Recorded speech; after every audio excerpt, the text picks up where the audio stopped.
আসসালামু আলাইকুম। আমি Mohammad Zakir Hossain, commissioner custom house Dhaka, Bangladesh customs excise এবং ভ্যাট অ্যাডমিনিস্ট্রেশনের একজন কর্মী।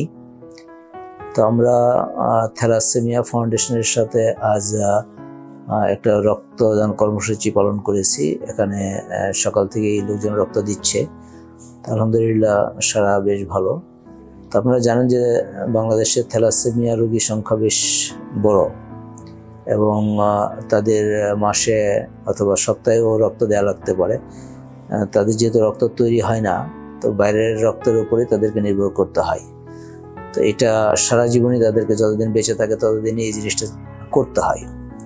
তো থ্যালাসেমিয়া রোগীদের প্রচুর রক্ত লাগে, আপনারা জানেন। তো আমরা যদি এগিয়ে আসি, সবাই যদি আমরা রক্ত দেই, তাহলে থ্যালাসেমিয়া রোগীদের রক্ত প্রাপ্তিটা সহজ হয়। আর দ্বিতীয় হলো আমাদের জন্য শারীরিকভাবে ভালো হয়, কারণ 4 মাস পরে তো আসলে রক্তগুলো আমাদের শরীরে থাকে না, অটোমেটিক্যালি ভেঙে যায়।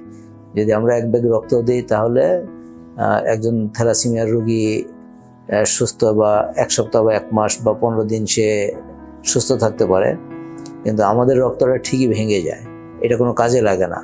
ফলে আমরা যদি অভ্যাস করি যে নিয়মিত 4 মাস পর পর আমরা রোগীদেরকে রক্ত দেব, তাহলে থ্যালাসেমিয়ার রোগীগুলো বেশ ভালো থাকবে। আমি আহ্বান জানাই সবাইকে যে আপনারা থ্যালাসেমিয়া রোগীদের জন্য এগিয়ে আসুন এবং বাংলাদেশ থ্যালাসেমিয়া ফাউন্ডেশনের সাথে সংযুক্ত হন এবং তাদেরকে রক্ত দিয়ে আমাদের সারা দেশব্যাপী যে রোগী আছে তাদের সুস্থ জীবনযাপনে সহায়ক হন।